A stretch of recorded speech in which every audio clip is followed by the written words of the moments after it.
Hazrat Abu Bakr radiyallahu anhu reports that on the day of sacrifice, the Prophet sallallahu alaihi wasallam delivering the sermon said, "Do you know what day it is?" We said, "Allah Jalla Jalaluhu and His Apostle sallallahu alaihi wasallam know best." He sallallahu alaihi wasallam remained silent and we thought he might give that a new name. He sallallahu alaihi wasallam said, "Isn't it the day of sacrifice?" We said, "Why not?" He sallallahu alaihi wasallam said, "What month is this?" We submitted, "Allah Jalla Jalaluhu and His Apostle sallallahu alaihi wasallam know best." He sallallahu alaihi wasallam remained mute and we thought he might give that a new name. He sallallahu alaihi wasallam then said, "Isn't it Zulhajj?"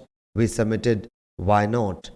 He sallallahu alaihi wasallam said, "What city is this?"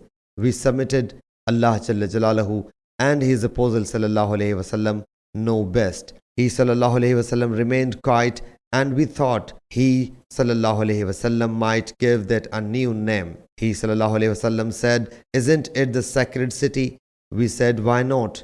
He sallallahu alaihi wasallam said, "Your blood life and your property are sacred to you, like the sacredness of this day in this month of yours and in this city of yours until you meet your Lord Jalla Jalaluhu.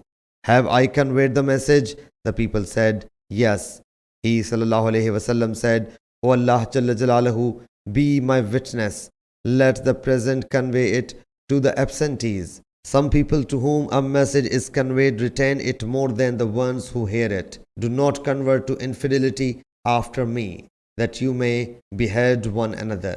Sahih Bukhari, Hadith number 1741.